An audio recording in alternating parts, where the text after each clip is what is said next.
In 1957, President Dwight D. Eisenhower committed the first U.S. troops to Vietnam, 685 military advisors. This number grew to 16,000 under John Kennedy and 589,000 during the Johnson administration. Richard Nixon took office in January 1969 and named Henry A. Kissinger as his national security advisor. Even though their attempts at a negotiated peace had broken down, the administration steadily reduced American troop levels until, by 1972, less than 25,000 American soldiers remained in Vietnam. As the summer of 1972 drew to a close, and the number of Americans killed in the Vietnam War passed the 57,000 mark, it seemed that a war-weary United States would never find a way to finally end the conflict and bring the last American soldiers home.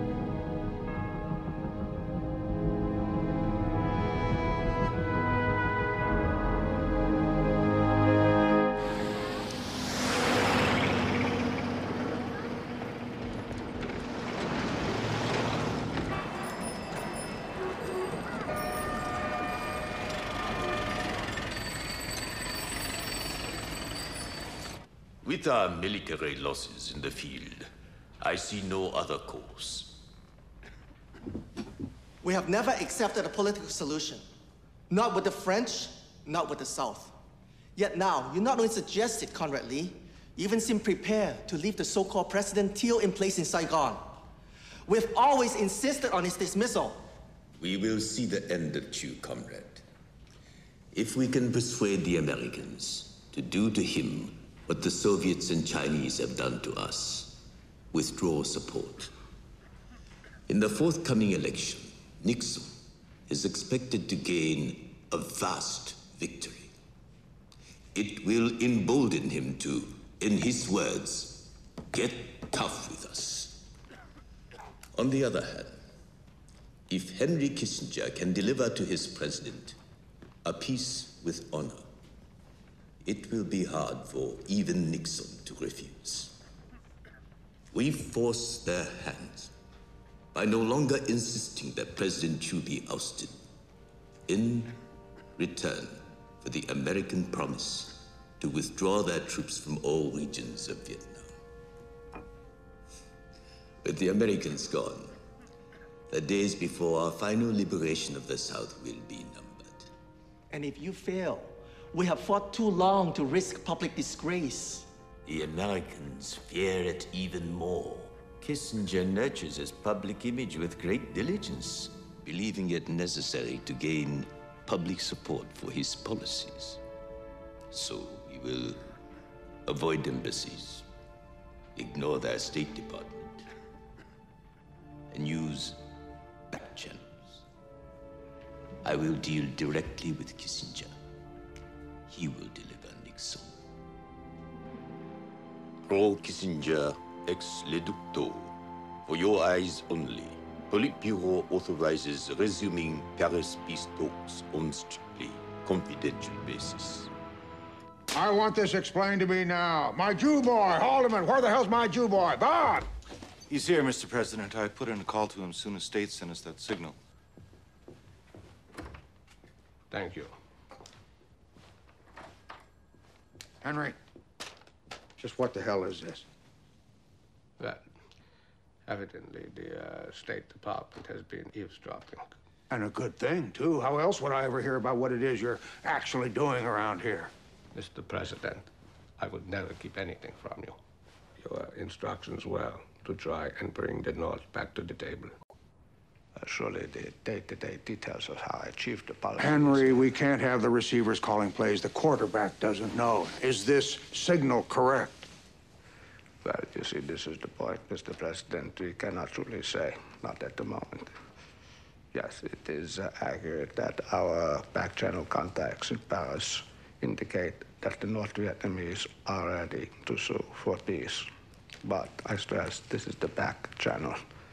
I thought it unwise to share this with the State Department until I had your opinion. Yes, I can see that, but you know how I hate it when State needles me about you running a secret foreign policy and cutting them out. Yes, I do, Mr. President. I do. But can we help it if we have to conduct foreign affairs from this office? Could state have brought Hanoi to the table the way you have? I think not, sir. No. Clearly, our success comes from the planning you do right here and my careful execution of those strategies. I would never do anything of which you were not informed, sir. Particularly this close to the election. Now, come, Henry. You know damn well I'm unbeatable. The people are with me. Well, yes. Of course, certainly the vast majority are. But I would add, the only obstacle between yourself and a sweep of all the 50 states in November would be toward showing some progress toward ending the war. Progress, I now believe, is possible. Thank you, Bob. And your dinner, Mr. President? Mr. Reboso's already arrived. Oh, BB's helping me select the All-Star Baseball Dream Team lineup the Associated Press asked me to draw up. It's good stuff. Great honor. People like that common touch in there, President Henry. Oh, yes, no doubt, Mr. President. Well, tell BB to take a load off. I'll be right with him.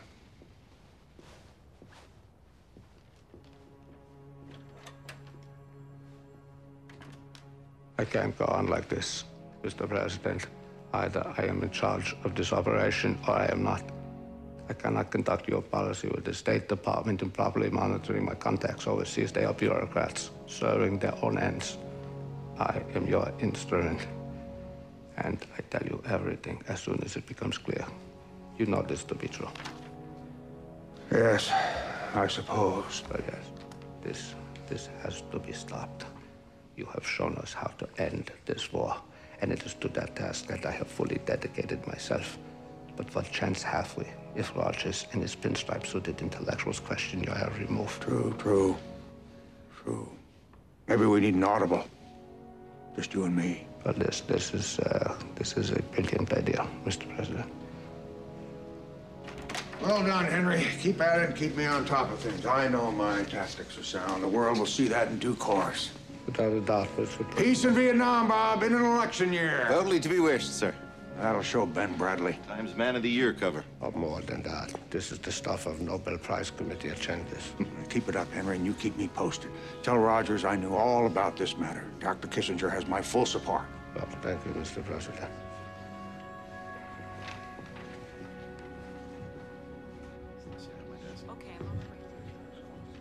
I don't trust him.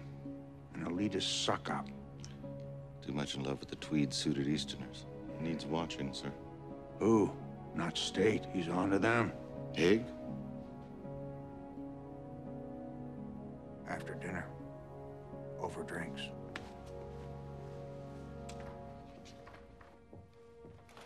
Classic dilemma. My own doctoral dissertation examined Metternich's collaboration with Napoleon and asked what harder test of moral toughness exists. Haig, get me Haig now.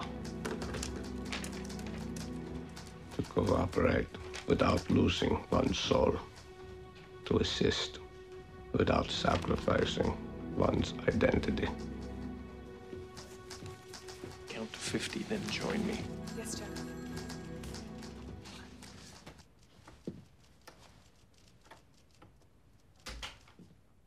Someone is spying on us.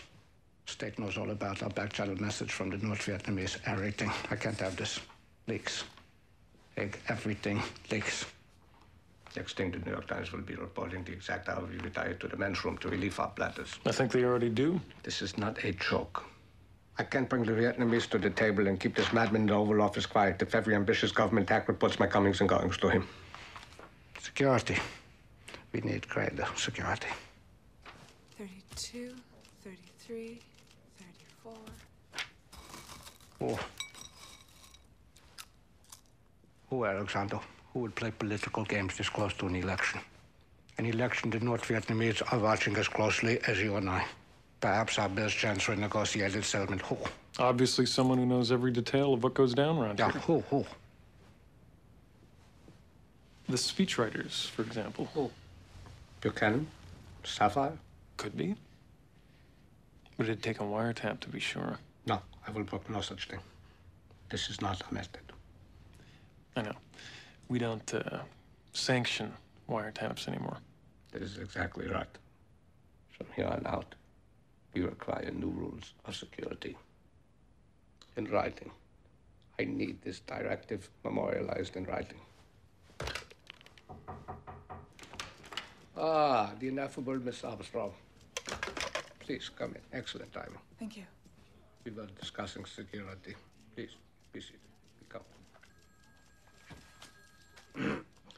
Prepare a file note on this. The North Vietnamese have finally accepted that they have lost the war in the field. The Politburo in Hanoi has thus realized that only a political solution will save their cause. After 50 years of struggle, we have forced them to embrace this truth. Negotiations are at a very delicate and critical stage. Therefore, in my judgment, we must conduct our contacts in greater secrecy. I myself shall leave for Paris on Friday. I will take minimum staff. No one is to know, especially no one at stake. Well, no, that is sufficient. Well, I will leave the details to you, Miss Armstrong. You are obviously a competent woman. Alex, thank you very much. Delighted to see you again, sir. Has my guest arrived? Mr. Eston, yes. He's seated at your favorite table. Alva, how do you do? Evening, Henry. Scotty, a diet cola. Thank you. So, how goes the battle at the New York Times? Well, Henry, since the day I gave up reporting to become a columnist, I prefer to think of myself as being above the battle. That kind of a day? In Nixon's White House, every day is of that kind. But I do get the job done. And done well. Particularly difficult in an election year, I'd guess. What greater claim could a candidate make than to have finally ended the debacle in Vietnam? Ended the war, and honorably at that. By November? Off the record. Deepest background? All things are possible. If they will but leave me alone to do the job without interference. Will they? Well, one.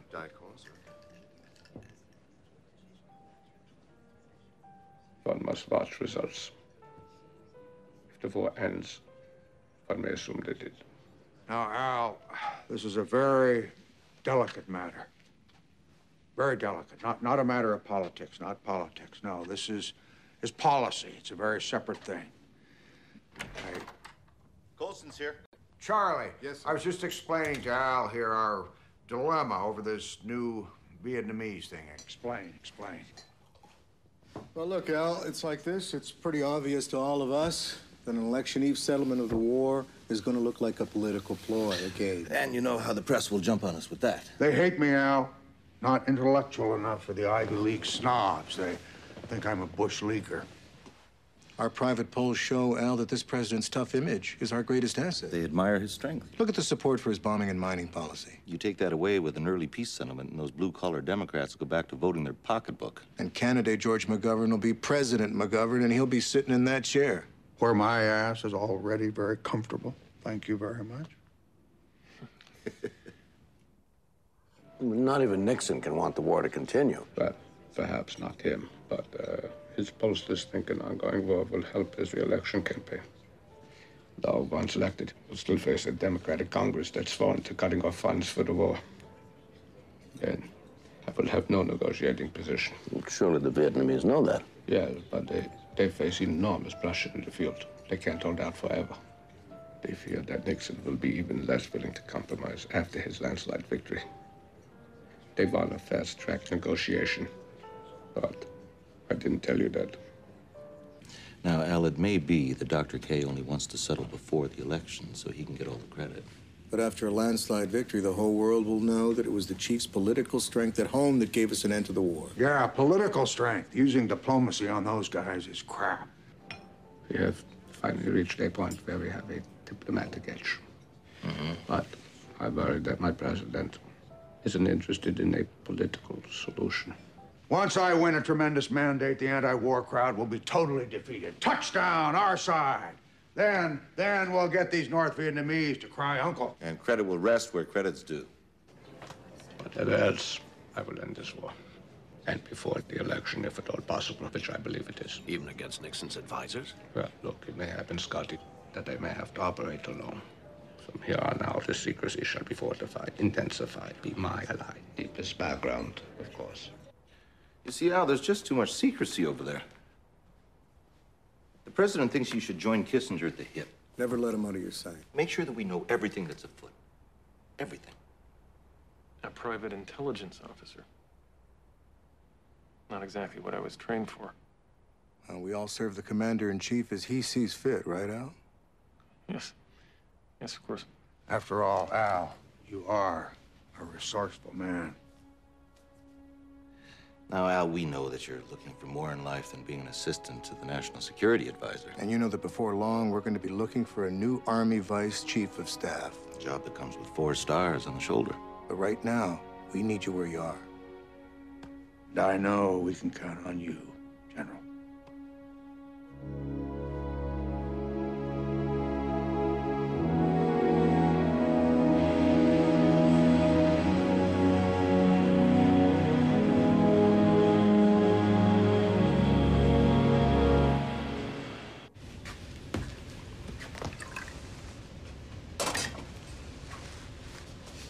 So, General, did you enjoy your cocktail hour last evening? How'd you know about that? You know, Alexander, some in Washington consider a subordinate who shares cocktails with his boss's superior a disloyal man performing disloyal deeds. Hey, you know me. I know whose side I'm on. Which gives you an advantage over the rest of us. I'm a team player. For example, when Coulson woke me this morning screaming about what was in today's Scotty Reston column, I was sure not to speculate on who Scotty might have had dinner with last night. You know, Alexander, they are currently looking for a new Army Vice Chief of Staff. The support of the President's National Security Advisor would not be unwelcome, would it? No, sir, it certainly would not. I believe the appointment calls for 4-star general. 2 more than you currently sport. It does. Good. Then we understand one another. Rest assured, as you keep an eye on me, I shall do the same to you.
So, Mr. Advisor, here we are. Indeed, Mr. Special Advisor. And now, let us try and bring peace to our English region. Ours is not the only region in anguish over this war. All the more reason to now bring it to an end. Now, or in late November, after your election. I'm here to make peace.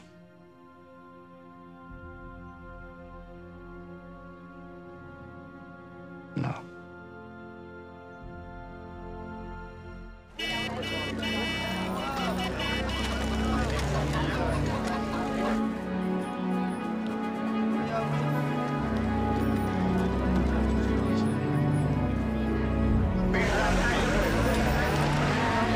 My task was clear.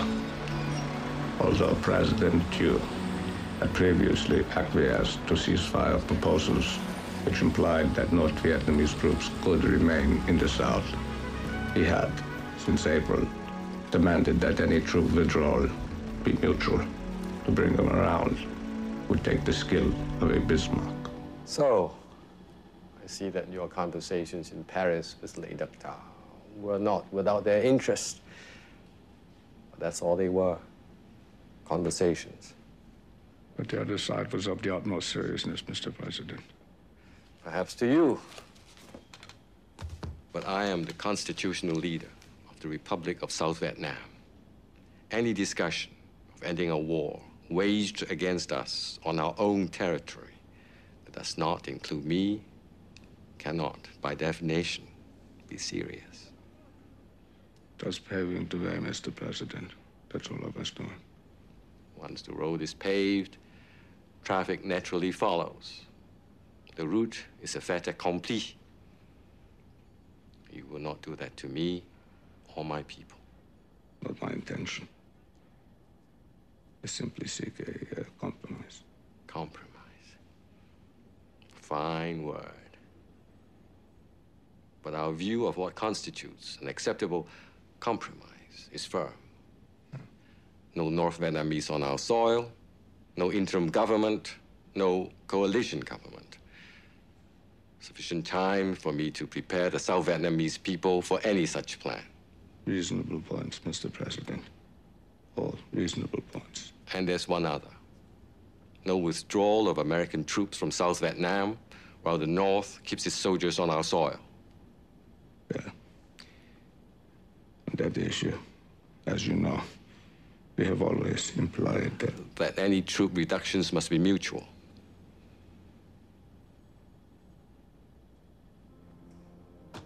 We appreciate your efforts. If you have time, we will enjoy offering you our hospitality at dinner. Well, thank you, but I must return as quickly as possible. I want to make your views known to my president. I trust you will do.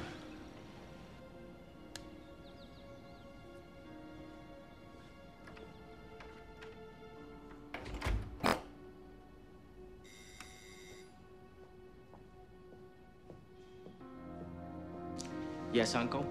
Did it go well? Kissinger? He'd sailed us down the river just to get a deal. To the four-star general. General Haig! Well, of course, we will miss you here. But I'm afraid even I don't rate a four-star general as my deputy. No doubt you will also miss us. Well, yeah. You know what the Pentagon's like. Very five-sided. Well, come, my soon-to-be ex-deputy. Time for your last appearance by my side before the president. Congratulations, General. And only 5 months after receiving your second star. Now that's affirmative action. Bob, break out the best. Christen the stars. And from your memo, Henry, we've got more than just Al's promotion to celebrate. Great read, great stuff. Now you got him running in the right direction. Well, the boys at State say Thieu will never buy it, Mr. President. Well, with respect, sir, Thieu will buy whatever you sell. It is, after all, your money with which he plays. I won't be party to jamming any deal down Thieu's throat. He's our ally, fought by our side. He'll have to sign off on any deal, have to. Of course, Mr. President, but we are so close right now. We may be, but he has to be part of it. The American people won't accept selling out an ally. No, they'd rather step up the bombing. Again, sir, with respect, the American people tire of the war. Conflict fatigue, sir, is a political death warrant. What American people? The hippies? The Jewish liberals? Tell me, Henry, why are all Jews leftists? Well, Mr. President, there are Jews and there are Jews. I can only speak for myself, and I believe that lay Dr. can be rolled around. And you. Henry, the American people aren't interested in compromise solutions. After all these years, they want to see the United States prevail. This is sudden death overtime. They want to see us score the winner. Would you say so, General? Certainly, peace is the goal. At the right price. Exactly. Now, all I ask is the opportunity to present an offer to lay Doctor. It may not include all of Jew's points immediately, but I only want to make an offer. The chances of lay Doctor accepting it are minimal, negligible. In fact, I would say there's no chance. Well, if there's no chance. Unless it is the exact deal that we want. Yes, of course, if it is our deal. Nothing to lose there. Maybe show the world that we are trying. Okay, Henry, you put your deal to him, but make it tough. Not something for those Rockefeller liberals of yours, but a Cold War Hawks deal. Understood, Mr. President. Well, sir, now that General Haig is here with us, this might be an opportune time to discuss his replacement as my deputy. Henry, I'm going to pay you the greatest honor I can. I'm going to let you keep Al on your staff. Show the world that my national security advisor rates a 4-star as his deputy. Well, of course, I'm honored, sir, but I don't think it's... It'll be fine. Thank you, Henry. Excuse me.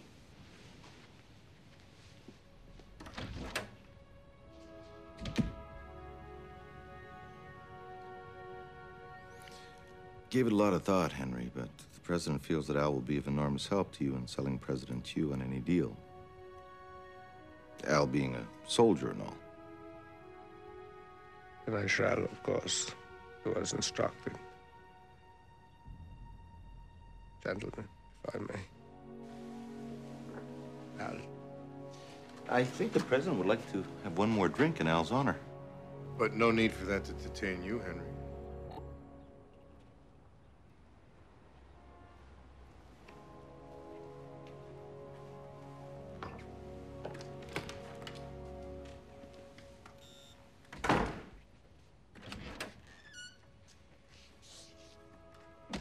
Well? Henry's delighted. Yeah, I bet he is. Now, Al, you know your job. This promotion's about loyalty. You're there as my man. Stiffen Henry's backbone. If necessary, you be the one to let Ducto know we're ready to bomb him to kingdom come. No soft deals. Just because I brought our troop level down from over 500,000 to less than 30,000 doesn't mean I'm weak. Hell no, not me. I understand completely, sir. For all we know, Kissinger would gladly sell out a loyal ally to end this thing before the election. Take all the credit for himself. Well, not this time. I swear. Fire him if you weren't so popular. Press, the Harvard people, they think the sun shines out his ass. Met with President Nixon. Several warring personalities struggle for preeminence in the same individual. One is idealistic, generous. Another vindictive, petty, emotional. There's a reflective, stoical Nixon, and an impetuous, impulsive, and erratic one. Penny for your thoughts. The gospel according to St. Mark. For what shall it profit a man if he gain the whole world, yet suffer the loss of his immortal soul? But for general stars, Alexander, even 4 of them. Just doing my job, sir. The aid memoir for your Paris meeting. Have you set distribution? Ah, yes. Paris. October 8th. Good. Are you sure you are in need of my thoughts? You seem to be in control of most of the details. Come on, Henry. We all know who's boss around here. I expect you mean Mr. Nixon. No, that's not what I mean. I know what you mean. And you know what I meant. There is a time and a place for shadow boxing. But for me, it is never with my own staff. What can I do? I'm trapped between you and the president. To be expected when you put yourself in the middle. I do my best. You know I believe in our work, that I like you. Like? Did you refer to affection? Oh, Alexander. Ours is a calling in which fondness is a luxury. There's not a soul in Washington that doesn't know the president detests me. I gave him détente with the Russians, the opening to China, a foreign policy for the ages, the shining jewel in his presidency. Yet in place of affection, I get jealousy. Why is it, do you think, that I have never been invited to a family dinner in the White House? Even someone with the laborious name of Bibi Roboso has that distinction. Whether you like me is irrelevant. We both know that we are stuck with the situation.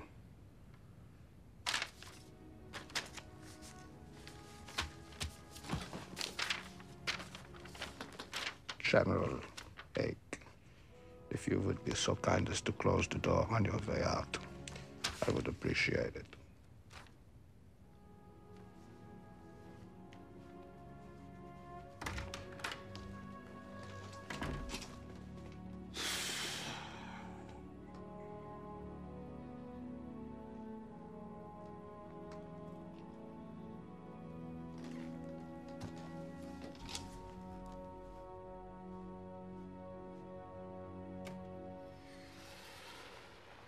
American troops here in the Mekong Delta, the Vietnam War still rages and still takes lives.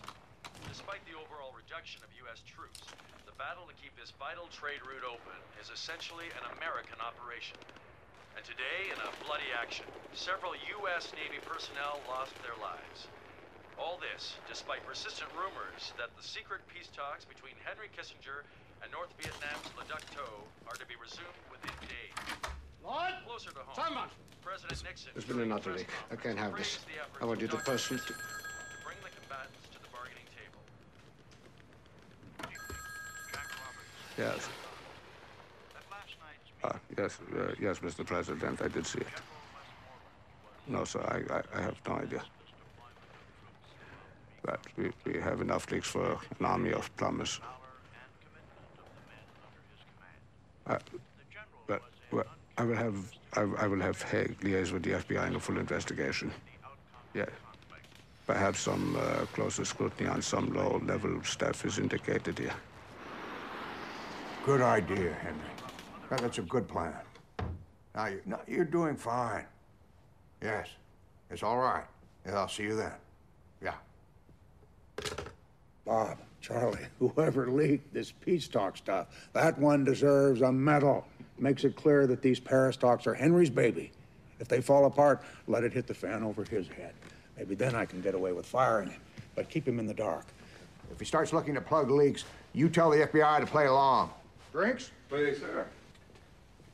Bourbon all around? Oh, thank you. No one will say that America folded its hand during my watch. No, sir. We're going to finally prevail. I will not be the first American president to lose a war.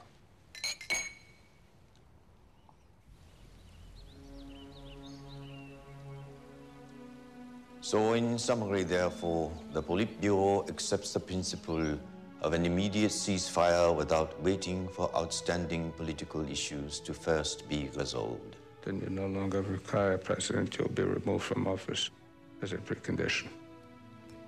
However, the Politburo does require the withdrawal of all foreign troops, including those of North Vietnam. Vietnamese soldiers on Vietnamese soil cannot be considered foreign. We speak of American forces, though we would accept there would be no further movement of troops from the north into the southern regions. Finally, we call for an administration of national concord to organize elections in all areas of the country. Organize elections or become a de facto government to replace the present Saigon regime. It would displace neither Thieu nor the provisional revolutionary government we recognize. It will make decisions only by consensus. And prisoners of war? Return. Immediately upon the initialing of this agreement. Well, I would say these suggestions have some promise. I think a recess, in order for us to study them further, would not be uncalled for. Until tomorrow? At noon. In the interim, we will prepare a draft of our understanding of what has been suggested.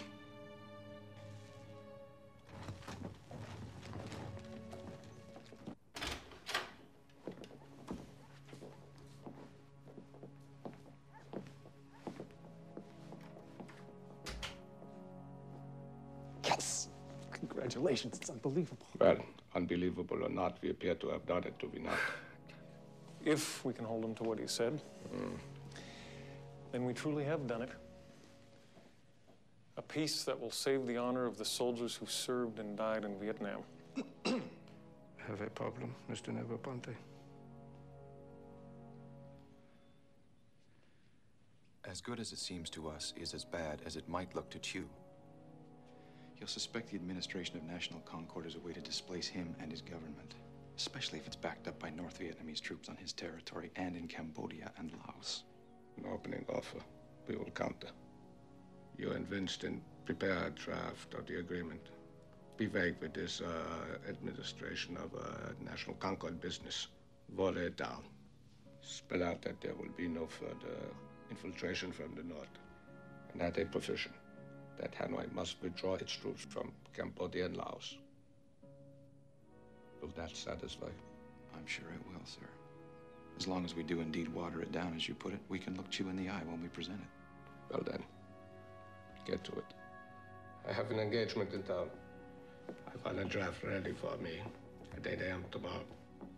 You two are young enough to work through the night, especially for what may be the biggest moment in your entire lives. Well,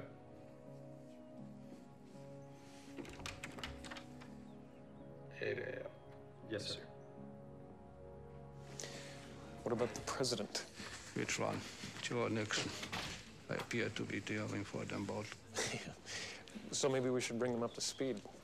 Especially Nixon. He's expecting us to go slower. We should warn him. I will. You can rely on it. Or should I draft a cable? No, you should not. I'm the president's national security advisor. I am not yet ready to be displaced. Not at all what I had in mind. Good. I shall cable Washington from a safe line at the embassy. Leave this to me, Alexander. Sure, of course.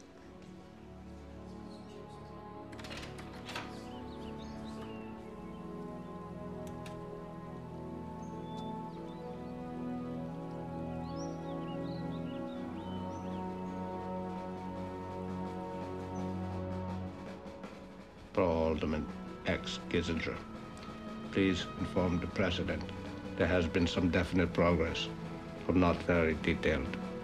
We'll keep you informed.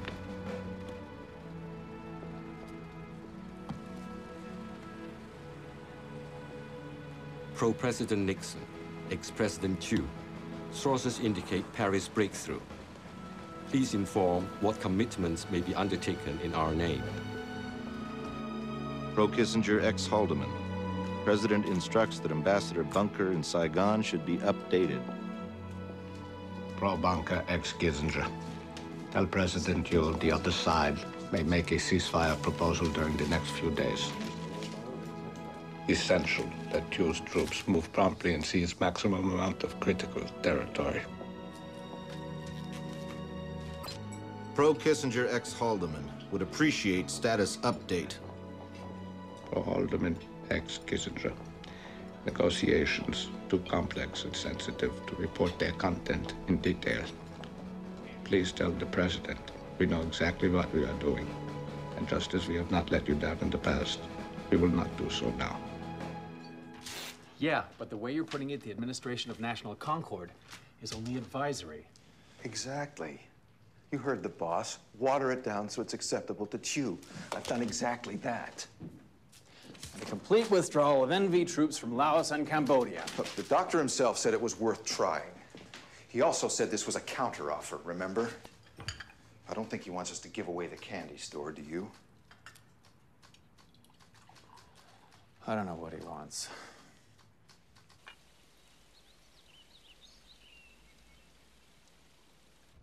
This is rubbish. It's pure rubbish.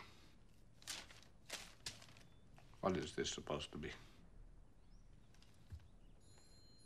Well, speak up. Well, it's what was discussed with Ducteau and incorporating the changes you approved. Approved? Approved? What the hell is this? But, sir, you said we should counter-offer. I never suggested you become Q's agent in this matter. We are here to come to terms with Hanoi, not Saigon. Just who do you work for? I did not come to Paris to fail. I came to end the war. Well, was a counteroffer, I think. What counteroffer? Don't you understand? I want to meet this position as closely as I can. We have already wasted enough time on this matter. The world is a busy place. There are other issues that demand my attention. You have till noon to come up with a new draft. One we can achieve. I'm not satisfied with your new draft on the matter of reparations. Reparations? Impossible. We have done our best to bridge the gap. Indispensable. After all, you aid the South. Fine. Then the U.S. can provide aid to both Vietnams to heal the wounds of war. And prisoners of war? Returned after your withdrawal. Before. After. Before. Unless you also withdraw your troops from the South. No withdrawal. We will stay in place. No new emplacements. POWs return simultaneously. Yes. We withdraw from Cambodia and Laos. So do you. The matters of our region do not concern you after your departure. World politics do not end with your war, Mr. Advisor. Your region will remain of great interest to us, especially if you expect humanitarian aid. Best endeavors at quitting Laos within 1 month. As for Cambodia, the Khmer Rouge won't listen to anything I say. Well, if you expect me to sell it to President Yu, you must sell it to them.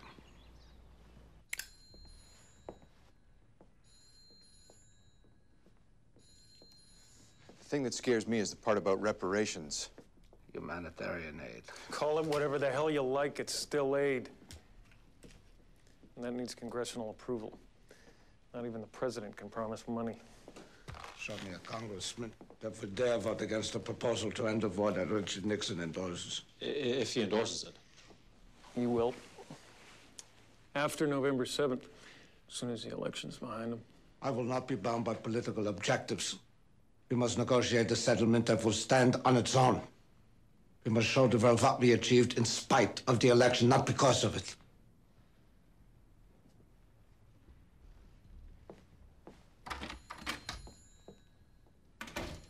That'll come as a hell of a surprise to the president. Which one? Chu or Nixon? I was thinking of Kissinger. It is clear, I trust, that we intend to treat all areas we occupy as autonomous. Then you intend to resupply your troops in the South? Then we reserve the right to resupply our allies in Saigon. Can you commit your allies? I speak for the President of the United States. I can assure you he has the complete trust of our allies in Saigon. I suppose all this must wait upon the upcoming event in your country. The Tuesday, November 7th election. If we reach an agreement now, I will come to Hanoi at an appropriate date and initial these accords.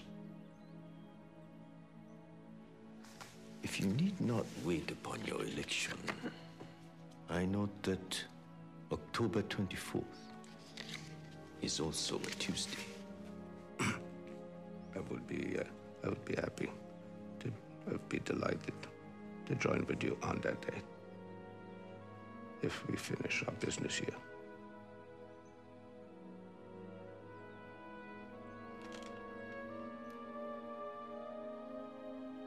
How do you think the chief will react to an October date? Alexander, I enjoyed the president's confidence. I am sure I can count on his support. Sure, of course, I know that. But I'll want assurances President Tu's on board. By Ambassador Bunk in Saigon. Have him report to you that, quote, my judgment at this juncture is that they appear ready to accept the ceasefire in the near future. Unquote. A bit of an understatement, isn't it? He will be told all he needs to know in good time. We must first take the product on the road. There are others that must be solved first before we worry about you. Hell of a deal.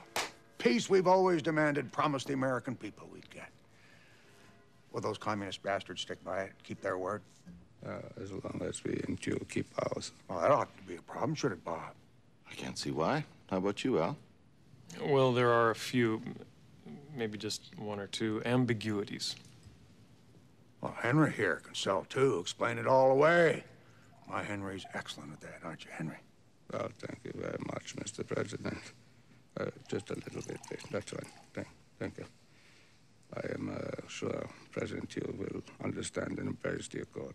Well, if he doesn't, to hell with it. You'll delay your initialing ceremony until after the election.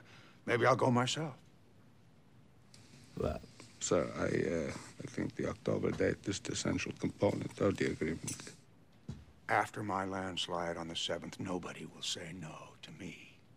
Not Tu, not Brezhnev, not the whining press or the hippies, no, sir. But I won't have too pressured. You'll have to sell him, Henry.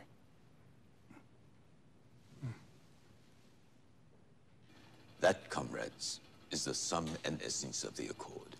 It allows everything that we wish. Our troops remain in place while the Americans leave. The consequences for the final liberation of our country should therefore be obvious. Kissinger has given his word that he will be here on October 24th. The entire world should know this. Until Chu and his gangsters have been informed, I gave my word. We would treat the matter with delicacy. We will honor that, but to ensure the October 24th date remains firm, I suggest we prepare for the signing by reproducing the accord in detail. A total plan for midnight on October 24th should be circulated to the entire armed forces, right down to the level of field officers. Conrad, to keep it secret from the world is one thing. Not to share it with our soldiers who have fought for these days for so many years is quite another.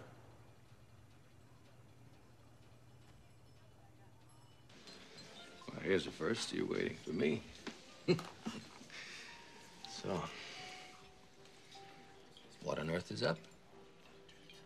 Not for publication. I mean, not even on the deepest background. Only a secret to a friend. Yes, certainly, of course. I've done it. The war. It's over. When? October 24th. I know. You're a genius. Seriously. Before the election? That's okay with Nixon? More or less. And President Yu, you satisfied him as well? Well, that Dad will take one more trip to Saigon to explain the details.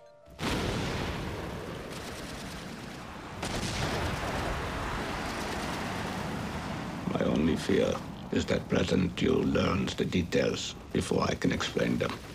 In particular, the continuing presence of Northern troops in the South, though that is entirely off the record. This is the most momentous event since VJ Day. Why keep it a secret? Because I can trust no one. Not the president. Not while he's listening to Chuck Colson and his political people. And President Yu is a man not to be trusted. Duplicity is a national trait of the Vietnamese.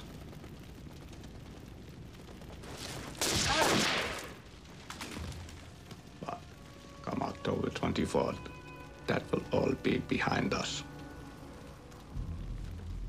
I can explain it to President Yu so that he will understand it. Then we will be 3 for 3, this president and I. The opening to China, détente with the Soviets, and now peace in Vietnam.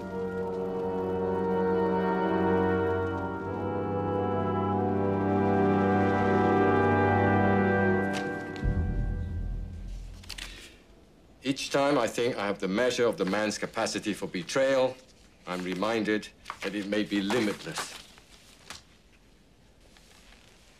It's quite clear. He's been negotiating for months behind my back without my approval. No wonder the North calls us American puppets. That's exactly how they see Kissinger treating us. Call a press conference. Tell the world. This is no time for a young man's impatience, nephew. That's what Kissinger wants. Then he becomes the angel of peace with us as his war-loving obstacle. No, there are better ways to deal with this. Uncle, the 24th is only a week away. Then we must be slyer than the fox himself.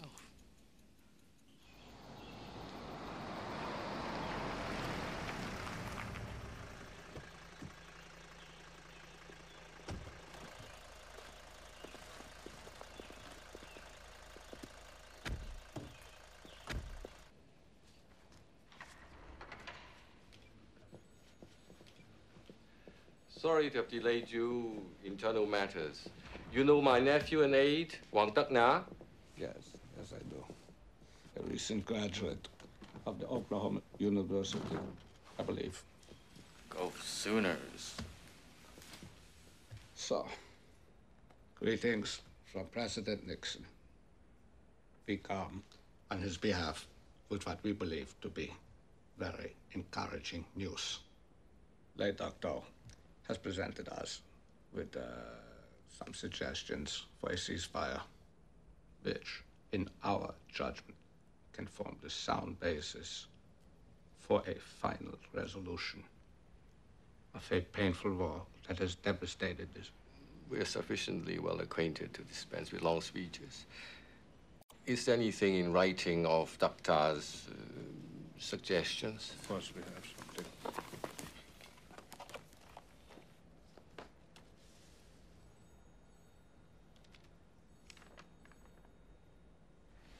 This is in English.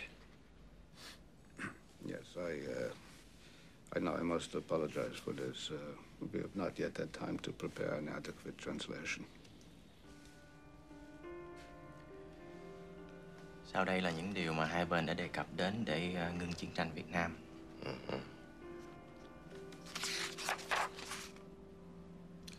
Forgive the use of a tongue with which you're unfamiliar. But for us, English is not a language of records. Of course.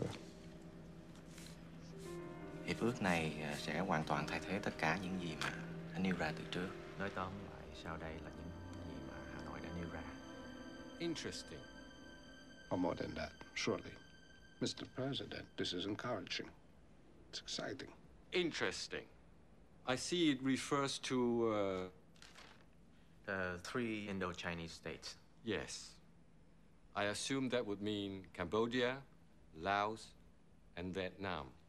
One state, one Vietnam. Which one of us is indicated by this? Saigon or Hanoi? Well, sir, we are aware, of course, of your concern in this regard. So this is merely a typographical error, I should think. I see. A typographical error. Yet nowhere is the line that demarcates the South from the North referred to as an international border. Right. Well, I would say, sir, that these are details. They will have to be addressed, of course. But as to the substance of the agreement, Mr. President, we are anxious to proceed as quickly as possible. No more so than I, Dr. Kissinger. The war is being fought in my homeland, after all. I need some time to study this. I suggest we adjourn until, say, Saturday? That would be the 21st. Is it? I wasn't aware of any time constraints. Is there a problem? Saturday is ideal, Mr. President. Well, nothing but good news this Monday. Except the Redskins did get creamed again by the Dolphins. That Shula, hell of a coach. But what an effort by Theismann. Now there's a leader. That's my kind of player. Get me his telephone number. I want to call him. Anyway, you've all seen the polls. Seems like come November 7th, we'll have a brand new 1st and 10 with 4 years on the game clock.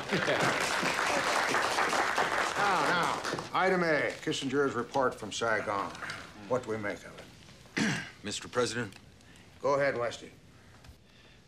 Well, sir, frankly, I think the deal Dr. Kissinger signed off on with Lee Ducteau, I think it stinks. Really? Well, what does my Secretary of State say to that? Stinks, General Westmoreland? Why is that? It doesn't call for a communist withdrawal? Is this what we fought and died for, to leave them in place in Southern territory they seized by aggression? This gives them the base they need to swamp Saigon the minute the last helicopter picks the last American soldier off the ground. And they will wait just long enough for us to close a blind eye before they finish the job of wiping the Republic of Vietnam off the map. Is that a good enough answer? It's an answer. But if we want to end the war, this provides a way. Frankly, whatever its shortcomings, I don't think this can be improved. Well, there's a first for us. The Secretary of State on the same side as the National Security Advisor. Does that mean we should push two into acceptance? Frankly, Mr. President, while Secretary Rogers may be right about this being the best deal we can get, it does leave the communists in place, on the ground, all over the South. And this administration of national concord smells an awful lot like an interim government. Does your boss know you feel this way, General Haig? We're in daily contact. The essential requirement is that Two's acceptance be wholehearted. I won't be accused of forcing him into a settlement. This is not to be a shotgun marriage. Certainly not with an electoral landslide in the offing. There'll be time enough to deal with Two after the election. Now, you let Henry know that today. Now, about the suggested... Ole Dr. Kissinger, I can give you the assurance of my president that this matter will be satisfactorily concluded. That with your assent to the last minor details, President Nixon now considers this agreement complete. United States Embassy. Advisor Yan for Dr. Kissinger. One moment, please. Kissinger. Yes, Dr. Kissinger. Regarding today's meeting, I'm afraid President Thiel will be unable to meet with you. On what basis? So sorry, but he hurt his foot. Water skiing. I am a special envoy of the President of the United States of America. You know, I can't be treated like an errand boy. We never considered you an errand boy, but if that's what you think, there's nothing I can do about it. We can receive you tomorrow. I demand to see the President. May I remind you what I just told you? I'm sorry. Until tomorrow.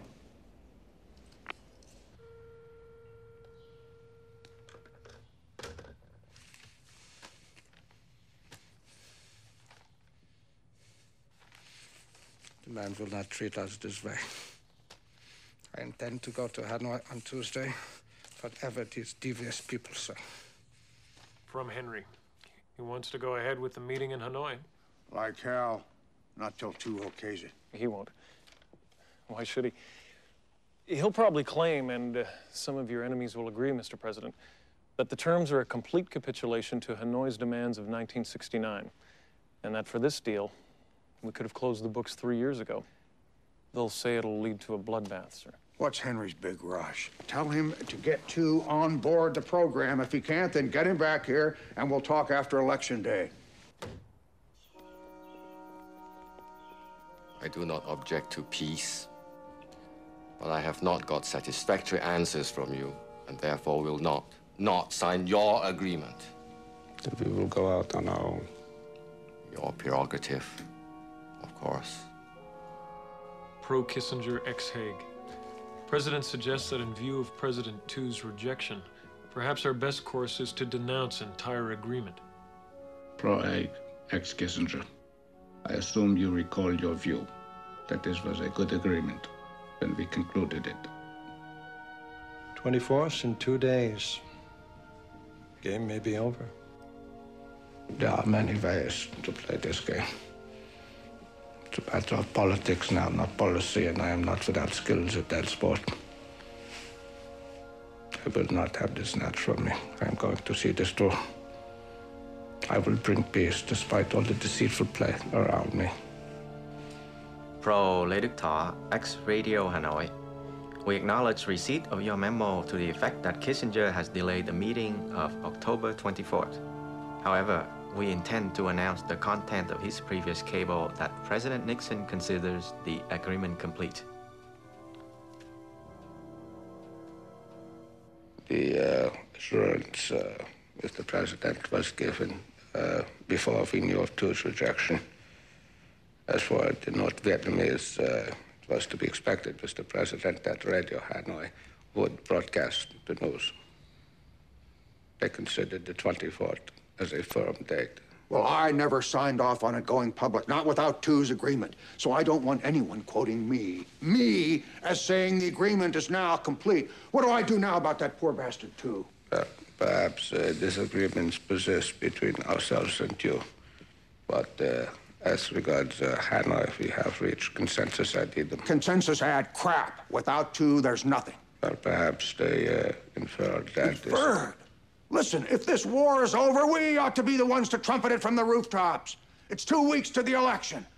Now, an announcement from me will look like two-bit politicking, a cheap shot after the classiest campaign in history. I didn't even mention McGovern's name once. I won't play games with a war. Not now.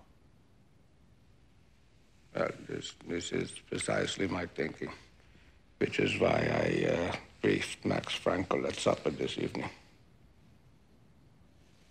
You did what? Think of it. Frankel's column in the early edition of the New York Times will be on the stands by the time the Radio Hanoi announcement gets airplay. Is Frankel quoting you directly? No, don't be silly, Chuck. Of course not.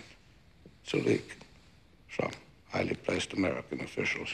And when do we announce to the press, officially? Knowing that this president would not wish to make political capital out of venting the war, I intend to call a press conference tomorrow morning. Announce it as government business. Business as usual. But you said Tu was unyielding. Total rejection, you said. Yes. But our priority should be ensuring that this president is seen by the world as keeping his promise. The press conference puts all the pressure on you. No need to worry, I will leave some wiggle room. I will ensure that there's an area to maneuver as it unfolds. But, Mr. President, I had best get about the preparations, if you will excuse me. Yes, yes.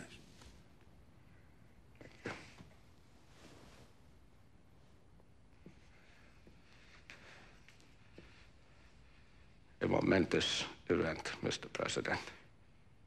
Congratulations.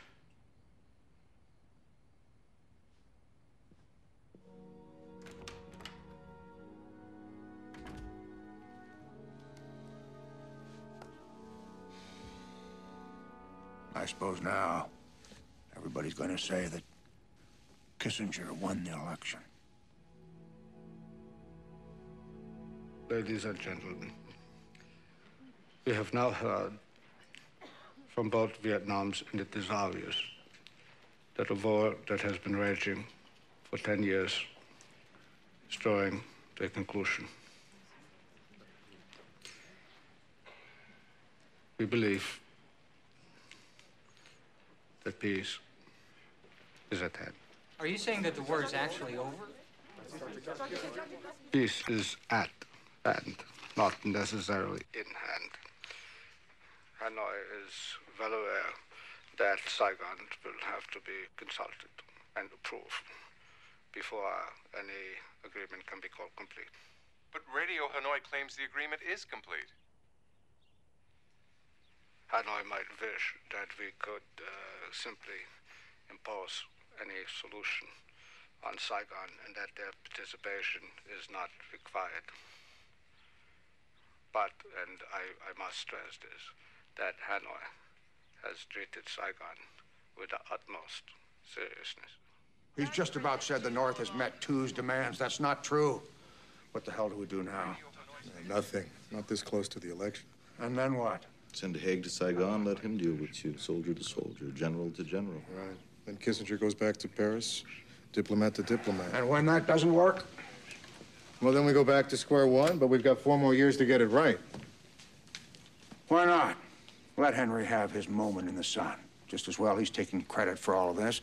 Because if this whole thing falls apart, the public and the press will turn on him.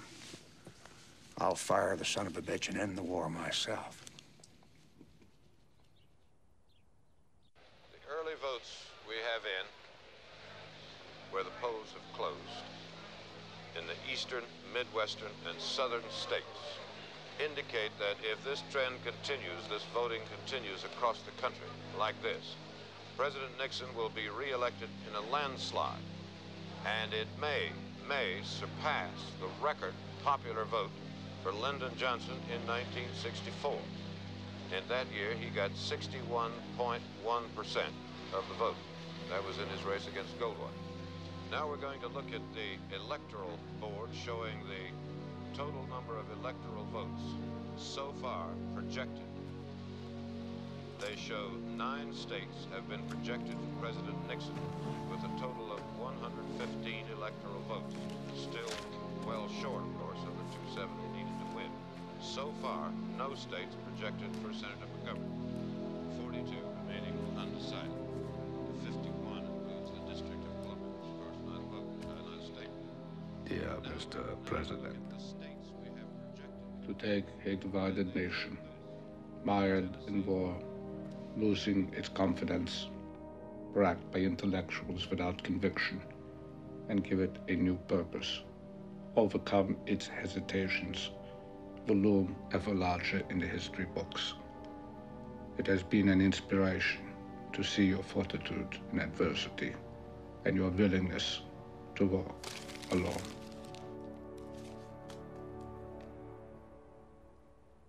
Tell me, if Russia invaded the US, would you accept an agreement where they got to stay and then say it was peace?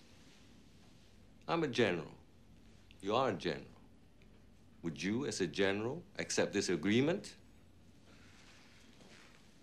I have a list of modifications that are necessary before I accept Dr. Kissinger's October draft.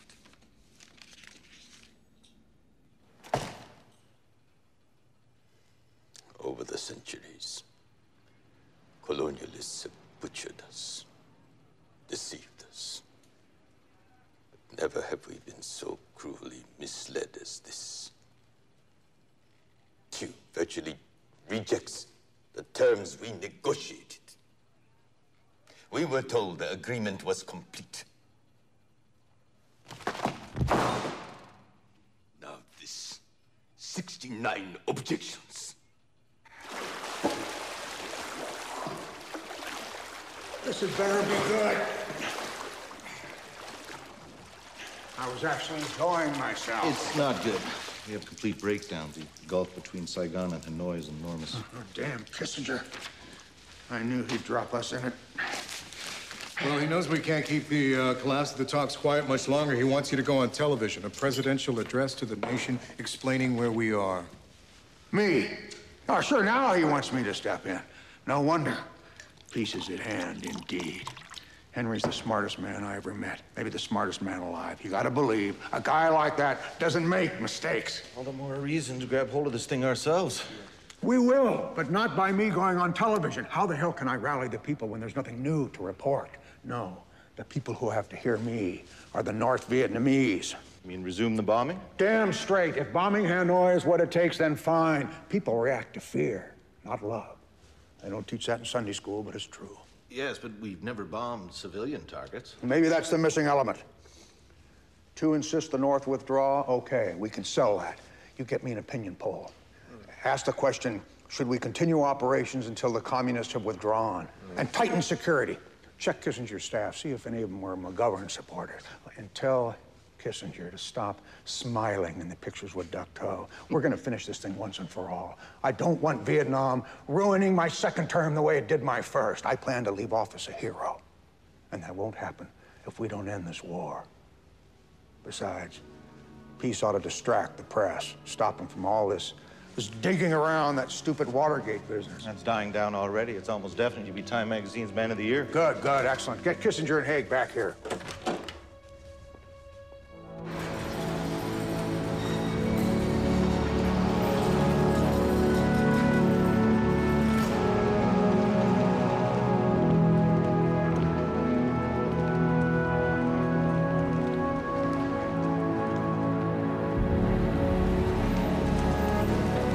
My boy, Tyler, how have you been? I've missed you. Can you answer a question, please, Dr. Kissinger? His peace at hand. Peace at hand, that's a wonderful phrase. I wonder who made that up. Doctor, how are your talks coming? Can you get both sides together? Yes, I already have. Yes, I'm certainly reuniting both Vietnams. They are both screaming at me now. How long do we have an agreement, Doctor? Confirms their agreement. As we start.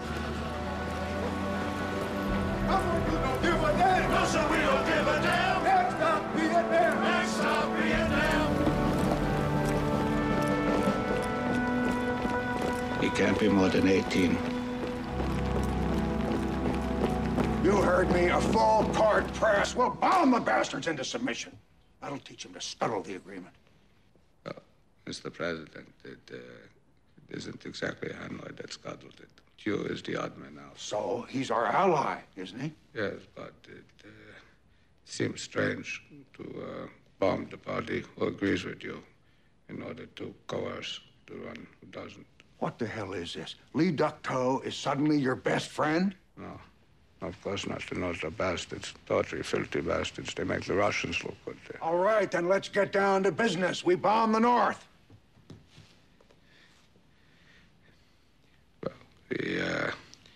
We have some fighter bombers on carriers off Haiphong.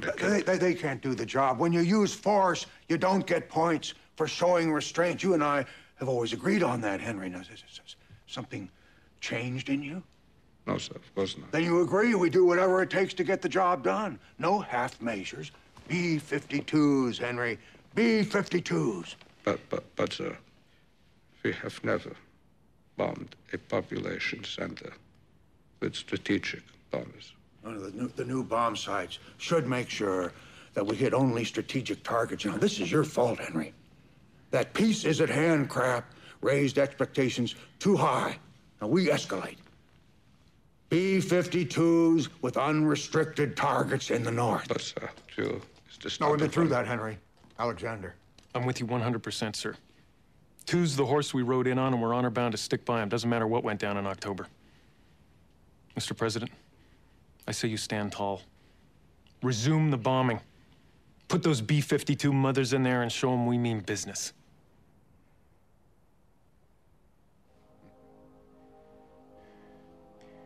Well, this is a very courageous position, Mr. President.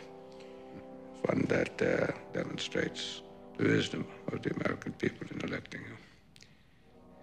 I know when you explain this decision to them, they would rally to your support. I don't intend to explain zilch. That's your job, Henry. You're the resident whiz when it comes to telling the nation the latest from the front. Yes, but surely you're the only one who can make a stirring and convincing case. Oh, you'll do a marvelous job. You use my name all you like. Just be sure to tell the nation about the president you've seen tonight. Unflappable, cool in a crisis, and firm. I regret that, despite the earlier understanding, we have not reached an agreement that the president considers just and fair. The president wants Hanoi to know that until they show some flexibility, they are still subject to our military options. Can you be more precise about what options you're examining? Well, I think it is sufficient to say simply that the president is considering all the military options at his disposal. He's a cheap shot. He's just trying to distance himself. He can't. He was here. He went along with it. He's on the team. For now, at least. The further he runs from this, the more credit I'll get when the communists cave in. It's Kissinger who's losing his place in history. When people see this bombing end the war, they'll know how right I am.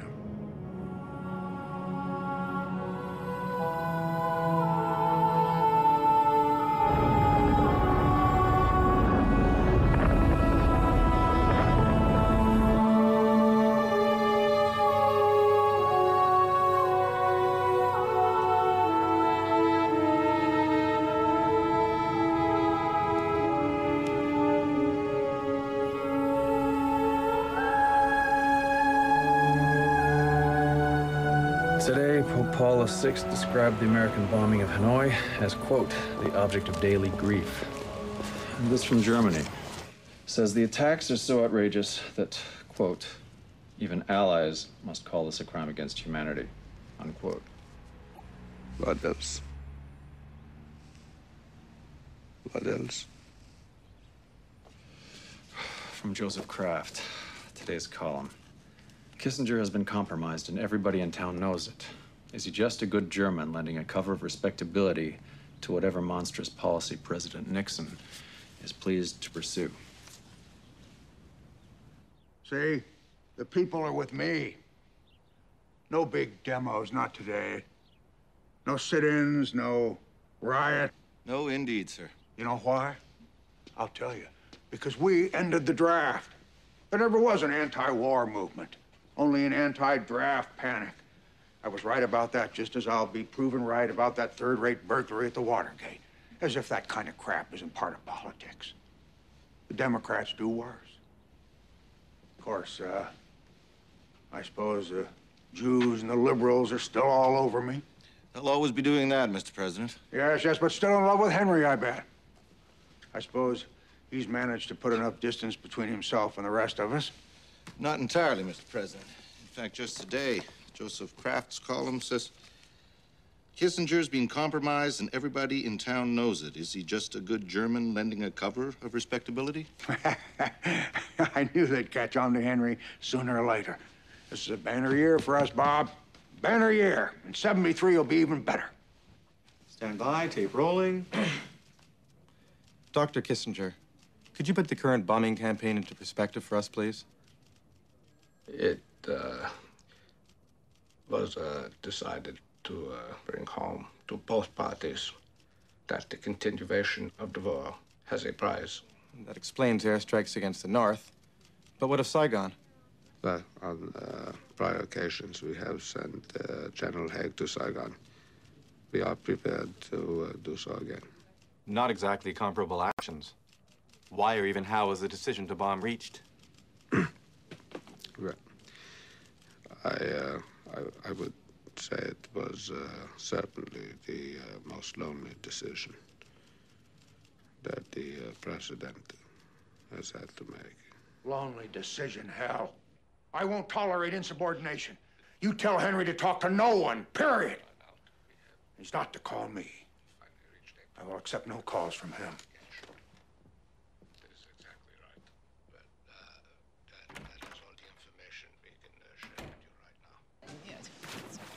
Of course, we did the yacht thing last year, and honestly, this is the best Christmas we've ever had. Yes, Consuelo? Telephone, senora. It's for Dr. Kissinger. It's from Mr. Camp David. Forgive me. The job knows no hours. I will take it inside.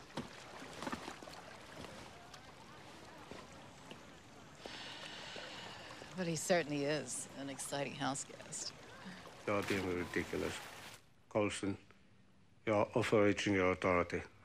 I'm not in the habit of taking instructions from mere political operatives. Need I remind you, I am the President's Special Advisor for National Security Affairs? Who are you to tell me not to call him?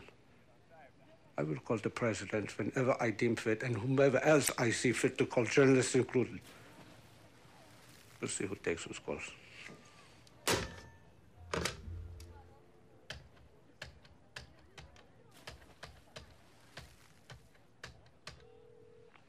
James Raston, please.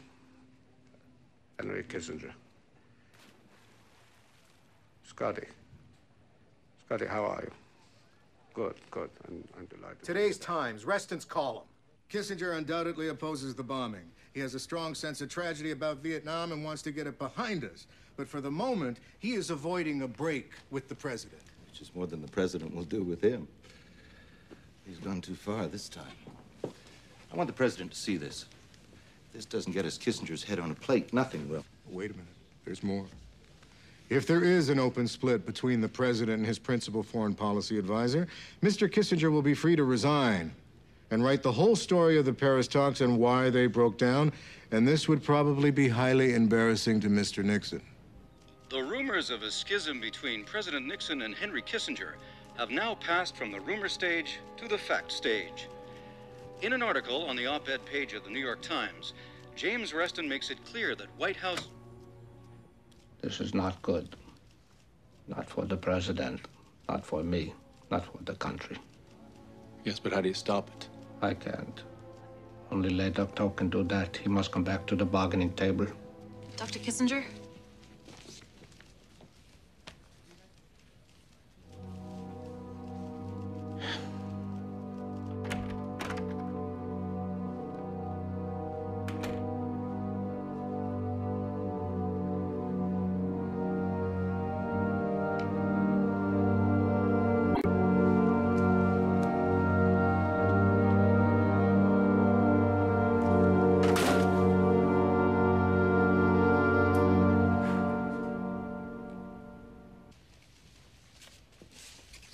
Time for an old lackey?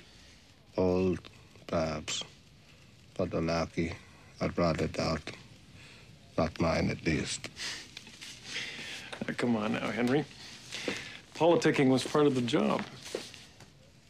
And all that is now behind you, I suppose. Absolutely. Never do that kind of thing at the Pentagon. Which is no doubt why you stopped by this part of town. Keeping one's fangs sharp. I'm not in the White House game anymore. Just a spectator sport to me nowadays. I may well be not far behind you. No way. You're Nixon's man. One of them. The others are determined to get me. You mean Haldeman and his bunch? Not a chance they'll succeed. How can they fail? If I end the war, they'll convince the president he no longer needs me. And if the war drags on, they'll persuade him he no longer can afford me. Seen today's paper?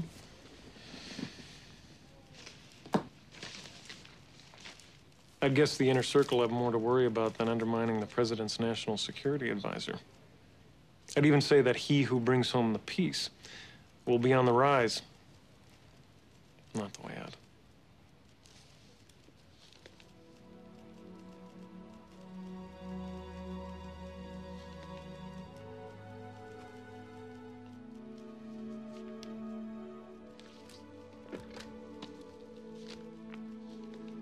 The president, please.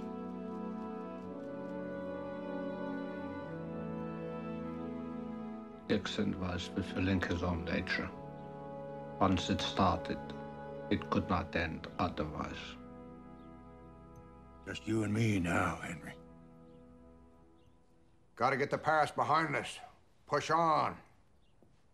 America needs us like never before. I understand completely, Mr. President. We will not fail her. Can you refocus the public's attention on what's really important? Get the Paris talks back on track. Yes, but with only cosmetic changes to the October agreement. Hanoi insists on keeping its troops in place, and they won't recognize their border with the South as an international boundary. Two won't buy it. Right. If we guarantee we'll send our troops back if Hanoi tries to occupy the South. Are you crazy? That's promising we'll go back to war in a year. The liberal media would skin our asses. Only if they know about it.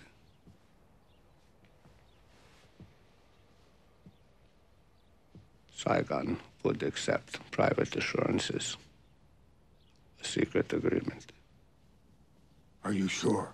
A private undertaking signed by you. And they will acquiesce. Brilliant. Sensational. And that's all it'll take. Well, yes. That and a promise to help rebuild the North. Oh, no, Henry. Even I can't sell reparations. It's like admitting we were wrong. Not reparations.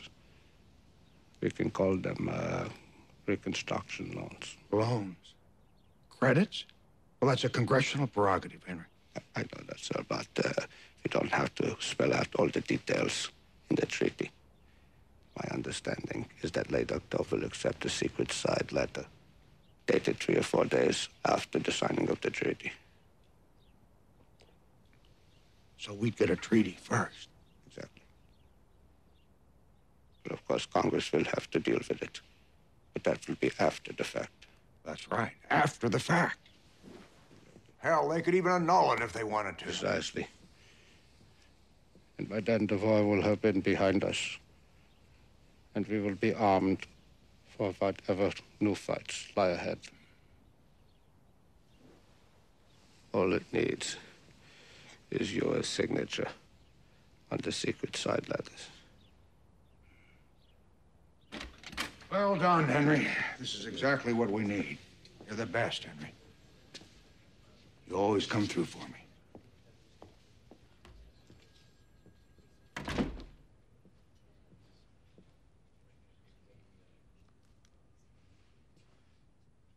Find anything worth reading?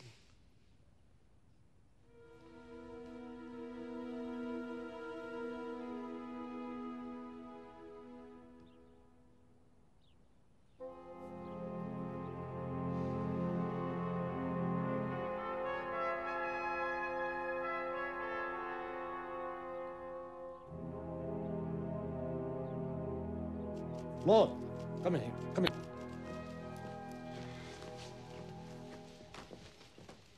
Well, it looks like we finally have our deal, young man. We have much to do. Get word to Ambassador Bunker in Saigon. Tell him that the Paris talks may be resumed. No, Lorraine. Get me Secretary Rogers. Surely this is his job now.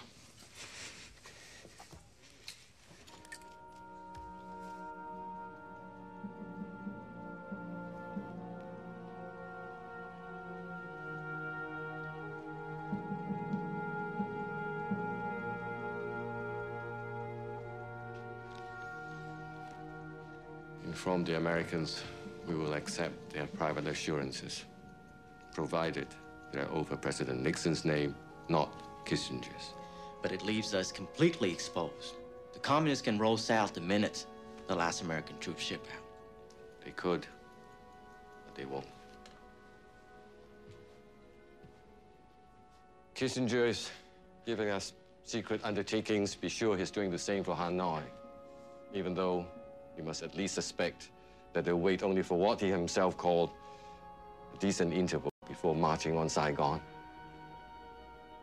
In the end, it seems our allies are motivated not by ideology, care only for the great game of power politics.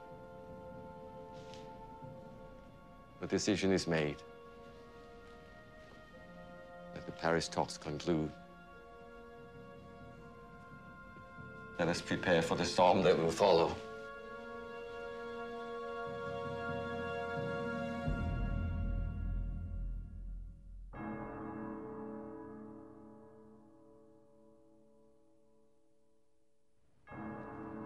And so, the day the world has waited so long for, the end of the war in Vietnam that began with the end of World War II, has finally come. The United States As a professor at Harvard, I thought of history as won by impersonal forces. But when you see it in practice, you see the differences personalities make. Could I have ended this dreadful war without the force of personality? Frankly, I would doubt it. It was my place on the world stage that provided the leverage necessary to achieve our ends. And after so many years, 58,000 dead, a virtual civil war on our own streets, it is over. There is a decided hush in the room.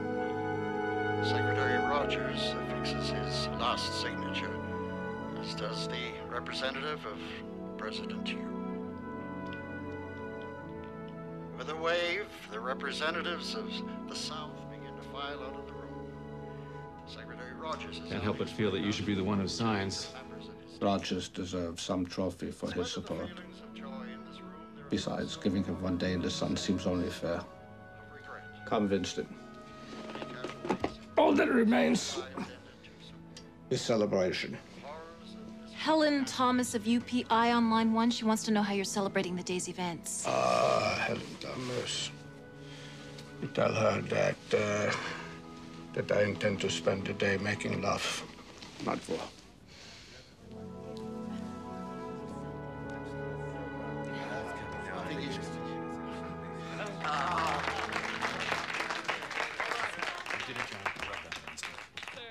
I would like to think that when the record is written, one may remember that perhaps some lives were saved, and perhaps some mothers can rest more at ease.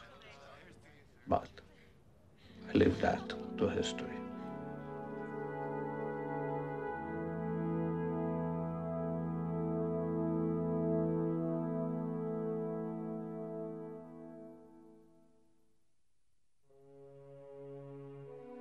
Within 5 months, Coulson and Haldeman were under investigation by the special Watergate prosecutor.